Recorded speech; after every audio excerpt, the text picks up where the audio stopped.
Hello everyone. In this video I am going to explain a problem regarding computation of taxable turnover. That is, we are going to calculate taxable turnover in this problem.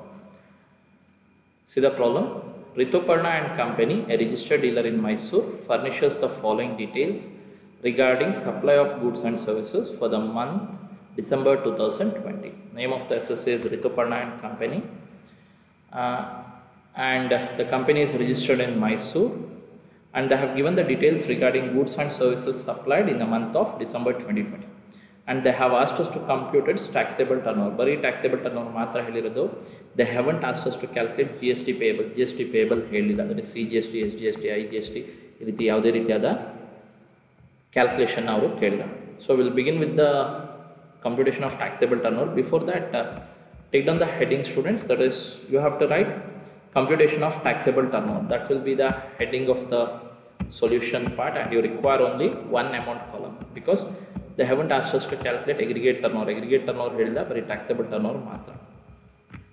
Taxable turnover ಅಲ್ಲಿ ಜ್ಞಾಪಕ ಇಟ್ಕೊಳ್ಳಿ, ನಾವು ಯಾವುದೆಲ್ಲ ತೋರಿಸ್ತೀವಿ ಅಂತ ಹೇಳಿದ್ರೆ taxable supply ಇದ್ರೆ ನಾವು ಆ ಅಮೌಂಟ್ನ ತೋರಿಸ್ಬೇಕು. ನಾನ್ GST ಗೂಡ್ಸ್ ಇದ್ರೆ like petroleum products, crude oil ಬಂದರೆ, ಆಲ್ಕೋಹಾಲಿಕ್ ಲಿಕ್ಕರ್ಸ್ ಬಂದರೆ ನಾನ್ GST ಗೂಡ್ಸ್ ಅಂತ ಟ್ಯಾಕ್ಸೇಬಲ್ ಟರ್ನೋವರ್ ಕಾಲಮಲ್ಲಿ ತೋರಿಸ್ತೀವಿ. ಎಕ್ಸೆಂಪ್ಟೆಡ್ ಇದ್ದರೆ ಎಕ್ಸೆಂಪ್ಟೆಡ್ ಗೂಡ್ಸ್, ನಿಲ್ ರೇಟೆಡ್ ಅಂತ ಬಂದರೆ ಎಕ್ಸೆಂಪ್ಟೆಡ್ ಅಂತಿದ್ರೆ ಎಕ್ಸೆಂಪ್ಟೆಡ್, ನಿಲ್ ರೇಟೆಡ್ ಇದ್ದರೆ ಒನ್ಸ್ ಅಗೇನ್ ಅದು ಕೂಡ ನೀವು ಎಕ್ಸೆಂಪ್ಟೆಡ್ ಅಂತಲೇ ತೊಗೊಬೇಕು.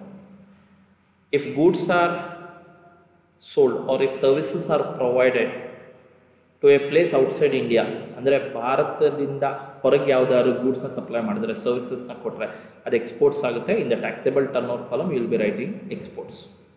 If goods are supplied to SCZ, FTZ, EOU, EHTP, STP 5 ಏರಿಯಾಸಿಗೆ goods ಅಥವಾ ಸರ್ವಿಸಸ್ ಕೊಟ್ಟರೆ ಅದು ಕೂಡ ಏನಾಗುತ್ತೆ ಅಂದರೆ ಎಕ್ಸ್ಪೋರ್ಟ್ಸ್ ಅಂತಲೇ ಆಗುತ್ತೆ.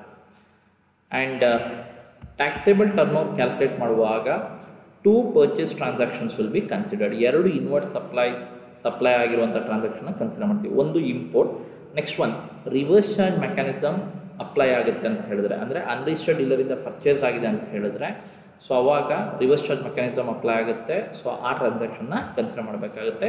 Under only 2 cases we are going to consider inward supply or purchase. One is when goods are imported. Second one is when goods are purchased from unregistered dealer. Only then we are going to, in those cases we are going to consider purchase transactions. See the problem. First one, point number A, supply of graded cashew nuts. Graded cashew nuts na sale ಮಾಡಿದ್ದಾರೆ. So once again it is taxable, students. In the taxable turnover column you have to write the amount 1,50,000 ಅಂತ ತೋರಿಸಬೇಕಾಗುತ್ತೆ. Next one, point number B, sale of branded dates. Dates ಅಂದರೆ ಖರ್ಜೂರ branded ಅಂತ ಹೇಳ್ತಾ ಇದ್ದಾರೆ ನೋಡಿ. Unbranded goods ಆದರೆ exempt under GST. If the goods are unbranded, unpacked ಇದ್ದರೆ, unbranded ಇದ್ದರೆ, ಅನ್ಪ್ಯಾಕ್ಡ್ ಇದ್ದರೆ ಅಂದರೆ ಅದಕ್ಕೆ ಯಾವುದೇ ಬ್ರ್ಯಾಂಡ್ ನೇಮ್ ಕೊಟ್ಟಿಲ್ಲ, ಆ ರೀತಿ ಗೂಡ್ಸ್ ಇದ್ದರೆ ಎಕ್ಸೆಂಪ್ಟ್. ಪ್ಯಾಕ್ ಮಾಡಿಲ್ಲ, ಅನ್ಪ್ಯಾಕ್ಡ್ ಅಂತ ಹೇಳಿದ್ರೆ exempt. But this is branded date, students ಕರೆಕ್ಟಾಗಿ ಹೇಳಿದ್ದಾರೆ, ಬ್ರ್ಯಾಂಡೆಡ್ ಡೇಟ್. ಸೊ ಹಾಗಾಗಿ it becomes taxable. 1,80,000 in the amount column. Third one, supply of coconuts. Once again it is agricultural product, students. Coconuts ಏನಿದೆಯಲ್ಲ it is exempt under GST ಅಂಡರ್ಲಿ exempted. Next one, supply of branded cardamoms. Branded cardamoms ಅಂತ ಹೇಳ್ತಾರೆ. Since it is branded, so it is taxable. So in the amount column you show 50,000. Point number E, supply of cloves. Supply of cloves ಅಂತ ಹೇಳ್ತಾ ಇದ್ದಾರೆ. Once again it is exempted. Remember this, supply of cloves ಅಂತ ಹೇಳಿದ್ರೆ ಲವಂಗ ಅಂತ ಹೇಳ್ಬಿಟ್ಟು. So ಲವಂಗನೆಲ್ಲ sale ಮಾಡಿದರೆ, ಸಪ್ಲೈ ಮಾಡಿದ್ದೆ ಆದರೆ it is exempt under GST. You have to write exempted. Next, purchased cashew nuts not branded from Mangalore for 5 lakh and paid freightage, that is freightage of 15,000 to transport agency. Purchased cashew nuts not branded from Mangalore for 5 lakh. Cashew ನಟ್ಸ್ನ purchase ಮಾಡಿದ್ದಾರೆ, it is not branded ಅಂತ ಹೇಳ್ತಾ ಇದ್ದಾರೆ. So unbranded goods ಏನಿರುತ್ತೆ ಅದೆಲ್ಲ exempted ಆಗುತ್ತೆ. But you have to remember this point, students. This is very important. Purchased cashew nuts not branded from Mangalore for 5 lakh ಅಂತ ಹೇಳ್ತಾ ಇದ್ದಾರೆ. ಪರ್ಚೇಸ್ ಅಂತ ಆಗಿದೆ. So under GST we are going to consider only two purchase transactions as taxable. ಎರಡು purchase transaction ನಾವು taxable ಅಂತ treat ಮಾಡ್ತೀವಿ. ಒಂದು if the goods are imported. Second one is if goods are purchased from unregistered dealer. Unregistered dealer ಇಂದ purchase ಮಾಡಿದ್ರೆ reverse charge mechanism ಪ್ರಕಾರ it becomes taxable. But ಇಲ್ಲಿ under section 9 subsection 3 ಒಂದು section ಇದೆ reverse charge mechanism ಅಂಡರಲ್ಲೇ they have mentioned a section 9 subsection 3 ಅಲ್ಲಿ ಕೆಲವೊಂದು goods ಮೇಲೆ reverse charge ಪ್ರಕಾರ ಟ್ಯಾಕ್ಸೇಬಲ್ ಆಗುತ್ತೆ students. Certain goods becomes taxable under reverse charge mechanism. So usually ನಾವು ಎರಡೇ ಪರ್ಚೇಸ್ ಟ್ರಾನ್ಸಾಕ್ಷನ್ನ ಕನ್ಸಿಡರ್ ಮಾಡೋದು. One is import of goods, that is ಗೂಡ್ಸ್ನ ಇಂಪೋರ್ಟ್ ಮಾಡ್ಕೊಂಡ್ರೆ it is nothing but purchase. Second one is if goods are purchase from unregistered ಡೀಲರಿಂದ purchase ಮಾಡಿದ್ರೆ under reverse charge mechanism it becomes taxable. But there is a separate section under reverse charge mechanism, that is section 9 subsection 3. Under that section, certain in respect of certain goods GST is applicable as per reverse charge mechanism students. Certain goods ಮೇಲೆ reverse charge mechanism ಮೇಲೆ GST apply ಆಗುತ್ತೆ. ಅದರಲ್ಲಿ ಯಾವುದು ಅಂತ ಹೇಳಿದ್ರೆ cashew nuts ಕೂಡ ಹೌದು. Cashew ನಟ್ಸ್ನ ಏನಾದ್ರು ಪರ್ಚೇಸ್ ಮಾಡಿದ್ದೆ ಆದರೆ it is taxable under reverse charge mechanism. ಇದು ಯಾವುದು ಅರ್ಥ ಆಗಿಲ್ಲ ಅಂತ ಹೇಳಿದ್ರೆ ಇಷ್ಟು ನೆನಪು ಇಟ್ಕೊಳ್ಳಿ. ಕ್ಯಾಶ್ಯೂ ನಟ್ಸ್ ಪರ್ಚೇಸ್ ಮಾಡಿದ್ರೆ it is taxable students. This you have to remember. Next, other than cashew nuts, ಅಲ್ಲಿ ಬೇರೆ ಯಾವುದೆಲ್ಲ ಹೇಳ್ಯಾರಂದ್ರೆ tobacco leaves purchase from agriculture ಇಂದ ಟೊಬ್ಯಾಕೋ ಲೀವ್ಸ್ನ ಪರ್ಚೇಸ್ ಮಾಡಿದ್ರೆ, ಬಿಡಿ ಲೀವ್ಸ್ನ ಪರ್ಚೇಸ್ ಮಾಡಿದ್ರೆ ಇವೆಲ್ಲ ರಿವರ್ಸ್ ಚಾರ್ಜ್ ಮೆಕ್ಯಾನಿಸಮ್ ಪ್ರಕಾರ ಟ್ಯಾಕ್ಸೇಬಲ್ ಆಗುತ್ತೆ.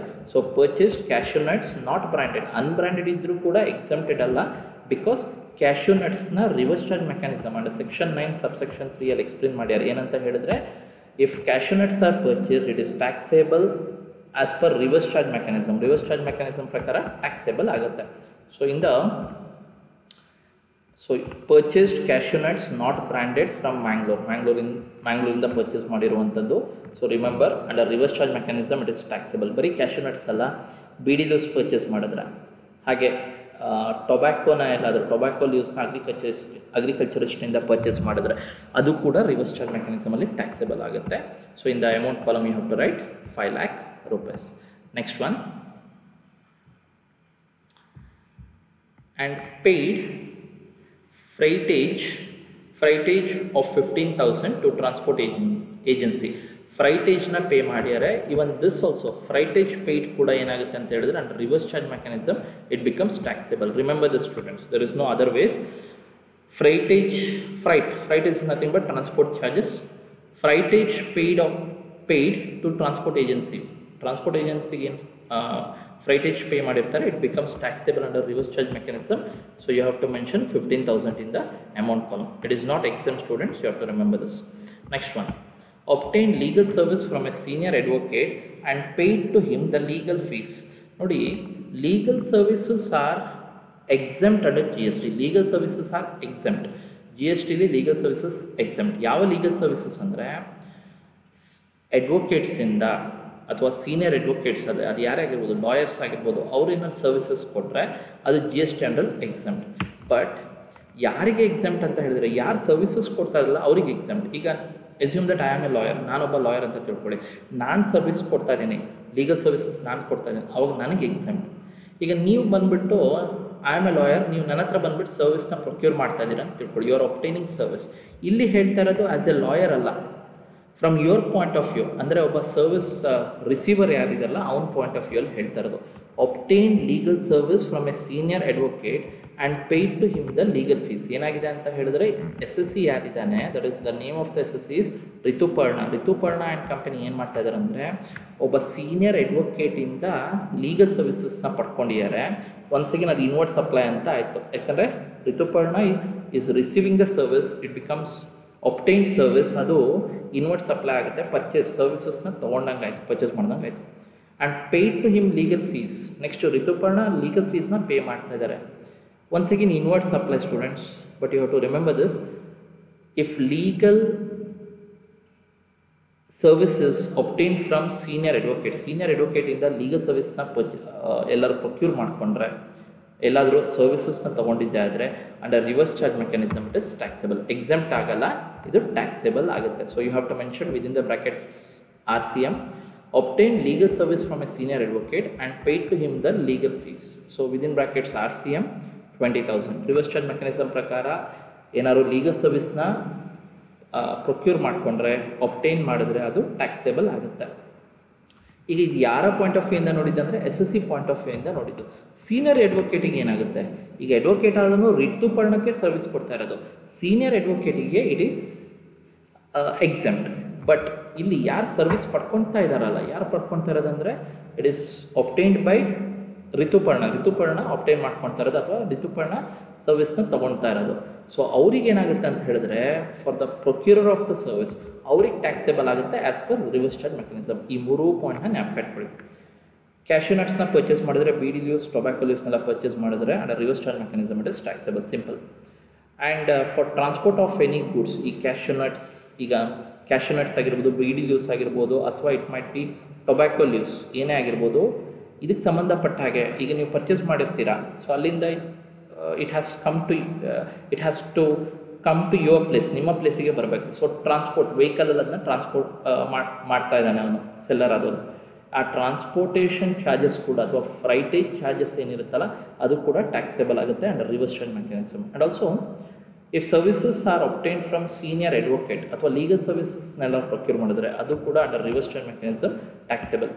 ಯಾಕೆ ಇದು ಬಂತು ಅಂತ ಹೇಳಿದ್ರೆ, ಒಬ್ಟೈನ್ಡ್ ಅಂತ ಹೇಳಿದ್ರೆ ಪರ್ಚೇಸ್, ಬಟ್ ಪರ್ಚೇಸ್ ಕೇಸಲ್ಲಿ ನಾವು ಎರಡೇ ಟ್ರಾನ್ಸಾಕ್ಷನ್ಸ್ನ ಕನ್ಸಿಡರ್ ಮಾಡೋದು. ಒಂದು import of service, the other one is purchase from unregistered dealer. But ಇವು ಕೂಡ ಯು ಹ್ಯಾವ್ ಟು ರಿಮೆಂಬರ್, ಈ ರೀತಿಯಾದ ಟ್ರಾನ್ಸಾಕ್ಷನ್ಸ್ ಕೊಟ್ಟಿದ್ರು ಕೂಡ ಇದು ಮೂರು ಟ್ರಾನ್ಸಾಕ್ಷನ್ ಇನ್ವರ್ಟ್ ಸಪ್ಲೈ ಅಥವಾ purchase, but you have to remember this, there is no other base. Next one, rented a property to ABC Limited, point number H it is, and company used the same for their managing director guest house. That is, property was rented to ABC Limited. ABC Limited ಗೆ ಪ್ರಾಪರ್ಟಿನ ಬಾಡಿಗೆ ಕೊಟ್ಟಿದ್ದಾರೆ Rituparna limited. And ABC Limited ಏನು ಮಾಡ್ಯಾರ ಅಂತ ಹೇಳಿದ್ರೆ it is used as guest house for managing director. Managing ಡೈರೆಕ್ಟರಿಗೆ guest house ಆಗಿ ಯೂಸ್ ಮಾಡ್ತಾ ಇದ್ದಾರೆ. ರೆಸಿಡೆನ್ಷಿಯಲ್ ಪರ್ಪಸ್ಗೆ ಯೂಸ್ ಮಾಡ್ತಾ ಇರೋದಲ್ಲ students, it is used as guest house. So it becomes taxable. So how much is mentioned here? 20,000 per month is mentioned. I hope you are able to see. So it becomes how much? 20,000 per month. Yeah, 20,000 ಅಂತಲೇ ತೊಗೊಬೇಕು. ಯಾಕೆ ನಾವು 20,000 into 12 ಮಾಡಬಾರ್ದು ಅಂತ ಹೇಳಿದ್ರೆ, they have asked us to, the information relates to only December 2020. ಯಾವ ಮಂತಿಗೆ ಈ ಇನ್ಫಾರ್ಮೇಷನ್ ಕೊಟ್ಟಿರೋದಂದರೆ ಡಿಸೆಂಬರ್ 2020ಗೆ ಇನ್ಫಾರ್ಮೇಷನ್ ಕೊಟ್ಟಿರುವಂಥದ್ದು. ಹಾಗಾಗಿ what we are calculating, taxable turnover ನಾವೇನು ಕ್ಯಾಲ್ಕುಲೇಟ್ ಮಾಡ್ತಾ ಇದೀವಲ್ಲ, it is only for the month of December, 12 ಮಂತ್ಸಿಗೆ ಕ್ಯಾಲ್ಕುಲೇಟ್ ಮಾಡೋದಲ್ಲ. ಹಾಗಾಗಿ ನೀವೇನು ಮಾಡಬೇಕಾಗುತ್ತೆ ಅಂದರೆ 20,000 into 12 ಮಾಡಬಾರ್ದು, you have to take only 20,000. I hope you are able to understand this. ಯಾಕಂದರೆ the information relates to only 1 month, December 2020ಗೆ ಎಲ್ಲ ಇನ್ಫಾರ್ಮೇಷನ್ ಕೊಟ್ಟಿರುವಂಥದ್ದು.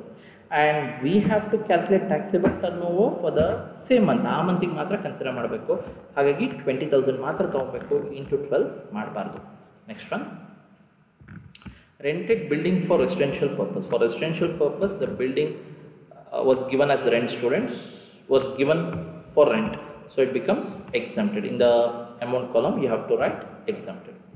Point number J, rented their vacant land for ceremonies. Ceremonies ಅಂತ ಹೇಳಿದ್ರೆ function ಮಾಡಲಿಕ್ಕೆ vacant ಲ್ಯಾಂಡ್ನ ಕೊಟ್ಟಿದ್ದಾರೆ. It is taxable. In the amount column, you have to write 65,000. Next one, supply of branded rice. Unbranded rice ಆಗಿದ್ದರೆ, not branded ಆಗಿದ್ದರೆ, so ಅವಾಗ exempt ಆಗ್ತಿತ್ತು. But it is branded rice, so it becomes taxable. In the amount column you have to write 3 lakh rupees. Next one, supply of Devagiri tea powder without packing. Devagiri tea powder ಅಂತ ಹೇಳ್ಬಿಟ್ಟು branded student, supply of Devagiri tea powder, that is they have given the name for it, it is branded. But without packing ಅಂತ ಹೇಳ್ತಿದ್ದಾರೆ. Without packing R ಅನ್ಪ್ಯಾಕ್ಡ್ ಅಂತ ಆದರೆ exempt ಆಗುತ್ತೆ students. Packed ಆದರೆ, ಇದೇ Devagiri tea powder packed ಆಗಿದ್ದರೆ ಟ್ಯಾಕ್ಸೇಬಲ್ ಆಗ್ತಿತ್ತು. But it is unpacked or without packing it is, so it becomes exempted. Next one, supply of unbranded pepper. Unbranded pepper ಅಂತ ಹೇಳ್ತಾ ಇದ್ದಾರೆ. But under GST it is said that ಪೆಪ್ಪರಿಗೆ ಮಾತ್ರ ಇದು applicable students, even if unbranded pepper is sold. Unbranded ಅಂತ ಹೇಳಿದ್ರೆ ಯಾವುದೇ ರೀತಿಯಾದ ಬ್ರ್ಯಾಂಡ್ ಅದಕ್ಕೆ ಕೊಟ್ಟಿಲ್ಲ ಪೆಪ್ಪರಿಗೆ. ಅನ್ಬ್ರ್ಯಾಂಡೆಡ್ ಪೆಪ್ಪರ್ ಕೇಸಲ್ಲಿ ಇಟ್ ಈಸ್ ಟ್ಯಾಕ್ಸಬಲ್. ಬೇರೆ ಯಾವುದೇ ಗೂಡ್ಸ್ ಕೇಸಲ್ಲಿ ಅನ್ಬ್ರ್ಯಾಂಡೆಡ್ ಇದ್ದರೆ exempt. But in case of pepper, if it is unbranded antadre, it becomes taxable. This is an exception, students, so you have to write 55,000 in the amount column. Next one, supply of Kannan Devan tea powder. Kannan Devan tea powder anta ಹೇಳ್ತಾ ಇದ್ದಾರೆ, and it is branded, students. Name has been given. ಅದಕ್ಕೊಂದು tea powder ಗೆ name ಕೊಟ್ಟಿದ್ದಾರೆ branded. It becomes taxable in the amount column 1 lakh. Now find out the total of the last column. So that total is called as taxable turnover. The total is called as taxable turnover. And what is the speciality of this problem? ಈ problem ನ speciality ಏನು ಅಂತ ಹೇಳಿದ್ರೆ, ನಾವು until the working out of this problem, ಅಂದರೆ ಈ problem workout ಮಾಡೋ ತನಕ ನಾವು ಎರಡೇ ಪರ್ಚೇಸ್ ಟ್ರಾನ್ಸಾಕ್ಷನ್ಸ್ನ ಕನ್ಸಿಡರ್ ಮಾಡ್ತಿದ್ವಿ. One is when goods are imported to India, that was considered for taxable turnover calculation. Second one is when goods are purchase from unregistered dealer, ಅವಾಗ ಆ ಪರ್ಚೇಸ್ ಟ್ರಾನ್ಸಾಕ್ಷನ್ನ ಕನ್ಸಿಡರ್ ಮಾಡ್ತೀವಿ. ಬಟ್ ಈ ಪ್ರಾಬ್ಲಮಲ್ಲಿ ಅರ್ಥ ಮಾಡ್ಕೊಳ್ಳಿ, ಕ್ಯಾಶ್ಯೂ ನಟ್ಸ್ನ ಪರ್ಚೇಸ್ ಮಾಡಿದರೆ ಅಥವಾ ಬೀಡಿ ಲೀವ್ಸ್ ಪರ್ಚೇಸ್ ಮಾಡಿದರೆ, ಟೊಬ್ಯಾಕೊ ಲೀವ್ಸ್ನ ಪರ್ಚೇಸ್ ಮಾಡಿದರೆ, ಸೊ ಅವಾಗ under reverse charge mechanism it is taxable. RCM ಅಂತ ಬ್ರಾಕೆಟಲ್ಲಿ ಬರೀಬೇಕು. ಹಾಗೆ ಈ ಕ್ಯಾಶ್ಯೂ ನಟ್, ಬೀಡಿ ಲೀವ್ಸ್ ಅಥವಾ ಟೊಬ್ಯಾಕೊ ಲೀವ್ಸ್ ಇದನ್ನ ನೀವು ಪರ್ಚೇಸ್ ಮಾಡ್ತಾ ಇದ್ದೀರಾ, ಟ್ರಾನ್ಸ್ಪೋರ್ಟ್ ಅಂದರೆ ಒಂದು ವೆಹಿಕಲಲ್ಲಿ ನೀವು ಅದನ್ನ ಟ್ರಾನ್ಸ್ಪೋರ್ಟ್ ನಿಮ್ಮ ಪ್ಲೇಸಿಗೆ ಬರೋ ಹಾಗೆ ನೋಡ್ಕೊಳ್ತಾ ಇದ್ದೀರಾ ಅಂತ ಹೇಳಿದ್ರೆ, the freightage charge or the transport charges have to be, even that becomes taxable under reverse charge mechanism, ಅದು ಕೂಡ ಟ್ಯಾಕ್ಸೇಬಲ್ ಆಗುತ್ತೆ. ಹಾಗಾಗಿ ಫ್ರೈಟೇಜ್ ಪೇಯ್ಡ್ ಏನಿದೆಲ್ಲ, we have considered it is taxable. Third one is ಈ ಲೀಗಲ್ ಸರ್ವಿಸಸ್ನ ಎಲ್ಲಾದರೂ obtain ಅಂದರೆ ಅದರ ಅರ್ಥ ಏನಂದರೆ ಪರ್ಚೇಸ್, ಬಟ್ ಅದು ಸರ್ವಿಸಸ್ ಪರ್ಚೇಸ್ಡ್ ಅಂತ ಹೇಳಲ್ಲ, ಸರ್ವಿಸಸ್ನ ರೆಂಡರ್ಡ್ ಅಂತ ಕರಿತೀವಿ. ಅಥವಾ ಸರ್ವಿಸಸ್ ಎಲ್ಲ ಲೀಗಲ್ ಸರ್ವಿಸಸ್ನ ರಿಸೀವ್ ಮಾಡಿದ್ರೆ ಅದು ಕೂಡ taxable under reverse charge mechanism. But for the advocates, ಈಗ ಯಾರು ಲೀಗಲ್ ಸರ್ವಿಸಸ್ ಕೊಡ್ತಾ ಇದಾರಲ್ಲ, ಲಾಯರ್ಸ್ ಯಾರು ಸರ್ವಿಸಸ್ ಕೊಡ್ತಾ ಇದ್ದಾರೆ, ಅಡ್ವೊಕೇಟ್ಸ್ ಏನು ಸರ್ವಿಸಸ್ ಕೊಡ್ತಾರೆ, ಅವರಿಗೆ ಎಕ್ಸೆಂಪ್ಟ್. ಬಟ್ ಯಾರು ಈ ಕಾನೂನಿನ ಸೇವೆಗಳನ್ನ ಪಡ್ಕೊಳ್ತಾ ಇದಾರಲ್ಲ, ಅವರಿಗೆ ಟ್ಯಾಕ್ಸೇಬಲ್ ಆಗುತ್ತೆ under reverse charge mechanism. And working note is given, students. The working notes na I mention madini. I hope you can go through the working notes and see the first one. Goods which are unbranded and unpacked are exempt from GST. So unbranded, unpacked goods idre it is exempt under GST, but except those undergoes the processing. ಯಾವ್ದಾದ್ರು product ಪ್ರೊಸೆಸಿಂಗಿಗೆ ಹೋಗ್ತಾ ಇದೆ, processing ಅಂತ ಹೇಳಿದ್ರೆ ಅದನ್ನ crush, if the goods are crushed, powdered, tinned, ಒಂದು ಟಿನ್ನಲ್ಲಿ ಹಾಕ್ತಾ ಇದ್ದಾರೆ ಅಂತ ಹೇಳಿದ್ರೆ ಅವಾಗ ಟ್ಯಾಕ್ಸೇಬಲ್ ಆಗುತ್ತೆ. ಯಾಕಂತ ಹೇಳಿದ್ರೆ ಅದು ಪ್ರೊಸೆಸಿಂಗ್ ಯಾವ್ದಾದ್ರು, ಈಗ ಅನ್ಬ್ರ್ಯಾಂಡೆಡ್ ಅನ್ಪ್ಯಾಕ್ಡ್ ಇದ್ರೆ exempt. But if it undergoes any process ಏನಾರು ಆದರೆ, ಲೈಕ್ ಕ್ರಶ್, ಅದನ್ನ ಪುಡಿ ಮಾಡ್ತಾ ಇದ್ದಾರೆ, ಪೌಡರ್ ಮಾಡ್ತಾ ಇದ್ದಾರೆ, ಅದೊಂದು ಟಿನ್ ಒಂದು ಯಾವುದೋ ಒಂದು ಕ್ಯಾನಲ್ಲಿ ಹಾಕ್ತಾ ಇದ್ದಾರೆ ಅಂತ ಹೇಳಿದ್ರೆ it becomes taxable. And hence the unbranded paper is taxable. Unbranded paper ಏನಿದೆಯಲ್ಲ ಅದು ಟ್ಯಾಕ್ಸೇಬಲ್ ಆಗುತ್ತೆ. ಯಾಕೆ ಅಂತ ಹೇಳಿದ್ರೆ, see in case of pepper what happens, ನಿಮಗೆ ಗೊತ್ತಿರ್ಬೋದು, ಕಾಳ್ಮೆಣ್ಸ್ ಕೇಸಲ್ಲಿ ನಾವು ಏನು ಮಾಡ್ತೀವಿ ಅಂದರೆ, ಪೆಪ್ಪರ್ನ ನಾವು ಪ್ಲಕ್ ಮಾಡಿ ಆ ಬಳ್ಳಿಯಿಂದ ಕೊಯ್ದು ಅದನ್ನ ಡ್ರೈ ಮಾಡೋಕ್ಕೆ ಹಾಕ್ತೀವಿ, ಅಂದರೆ ಒಣಗಿಸ್ಲಿಕ್ಕೆ ಹಾಕ್ತೀವಿ. ಈಗ ಇಟ್ ಇನ್ವಾಲ್ವ್ಸ್ ಪ್ರೊಸೆಸಿಂಗ್. ಅದೇನಾಗುತ್ತೆ ಅಂದರೆ ನಾವೇನು ಮಾಡ್ತೀವಿ, ಅಲ್ಲಿ ಪ್ರೊಸೆಸ್ ಸ್ಟಾರ್ಟ್ ಆಗುತ್ತೆ. ಸೆಕೆಂಡ್ ಒನ್ ಇಸ್ ಅದನ್ನ ನೀವು ನೋಡಿರ್ಬೋದು, ಬಿಳಿ ಕಾಳ್ಮೆಣ್ಸ್ ಇರುತ್ತೆ, ಅಂದರೆ ವೈಟ್ ಪೆಪ್ಪರ್ ಇರುತ್ತೆ. ಅದು ಹೇಗೆ ಅಂದರೆ ಡ್ರೈ ಆದಮೇಲೆ ಅದರ ಮೇಲ್ಗಡೆ ಸಿಪ್ಪೆನ ಅದನ್ನ ರಿಮೂವ್ ಮಾಡ್ತಾರೆ ಥ್ರೂ ಮೆಷಿನ್ ಯೂಸ್ ಮಾಡ್ಕೊಂಡು ರಿಮೂವ್ ಮಾಡ್ತಾರೆ. It involves processing, students. ಹಾಗೆ ನೀವೇನು ಮಾಡಬೇಕಂದ್ರೆ ಅನ್ಬ್ರ್ಯಾಂಡೆಡ್, ಹಾಗಾಗಿ ಅನ್ಬ್ರ್ಯಾಂಡೆಡ್ ಪೇಪರ್ ಏನಾಗುತ್ತೆ ಅಂತ ಹೇಳಿದ್ರೆ ಟ್ಯಾಕ್ಸೇಬಲ್ ಆಗುತ್ತೆ. I hope you are able to understand. ಬರೀ drying is not processing, students. ಏನಾಗುತ್ತೆ, ಪೆಪ್ಪರ್ನ ಪ್ಲಕ್ ಮಾಡಿ, ಕಾಳ್ಮೆಣ್ಸನ್ನ ಪ್ಲಕ್ ಮಾಡಿ ಡ್ರೈ ಮಾಡ್ತಾರೆ, ಅದಕ್ಕದು ಟ್ಯಾಕ್ಸೇಬಲ್ ಅಲ್ಲ. ಡ್ರೈ ಮಾಡಿ ಏನಾಗುತ್ತೆ ಅಂದರೆ, ವಾಟ್ ದೇ ಡೂ ಇಸ್ ಆ ಪೆಪ್ಪರ್ನ ಮೇಲ್ಗಡೆ ಸಿಪ್ಪೆನ they will remove the outer husk of the ಪೆಪ್ಪರ್ನ ಮೇಲ್ಗಡೆ ಸಿಪ್ಪೆನ ರಿಮೂವ್ ಮಾಡ್ತಾರೆ ಬೈ ಯೂಸಿಂಗ್ ಮೆಷಿನರಿ ಯೂಸ್ ಮಾಡಿಕೊಂಡು ರಿಮೂವ್ ಮಾಡ್ತಾರೆ. ಸೊ ಈಗ ಹಾಗಾಗಿ ಆ ಪೆಪ್ಪರ್ ಏನಾಗುತ್ತೆ ಅಂದರೆ, ಈಗ ಪ್ರೊಸೆಸಿಂಗಲ್ಲಿ ಅದು ಏನು ಅದರ ಔಟರ್ ಸಿಪ್ಪೆ ಏನೋ ಹಸ್ಕ್ನ ರಿಮೂವ್ ಮಾಡಿದ್ರಲ್ಲ, ಅದು ಒಂದು ಪ್ರೊಸೆಸ್. ಹಾಗಾಗಿ ಏನಾಯಿತು ಅಂತ ಹೇಳಿದ್ರೆ ಅನ್ಬ್ರ್ಯಾಂಡೆಡ್ ಪೇಪರ್ ಟ್ಯಾಕ್ಸೇಬಲ್ ಆಗುತ್ತೆ. ಆ್ಯಂಡ್ ರಿವರ್ಸ್ ಚಾರ್ಜ್ ಮೆಕ್ಯಾನಿಸಮ್ ನಾನು ಆಗಲೇ ಹೇಳಿದಂಗೆ, the cashew nuts, then transportation charges, ಹಾಗೆ legal services procured from advocates, it becomes taxable. Renting of residential property for residential purpose is exempt. Residential ಪ್ರಾಪರ್ಟಿನ residential ಪರ್ಪಸ್ಗೆ use ಮಾಡಿದ್ರೆ exempt ಆಗುತ್ತೆ.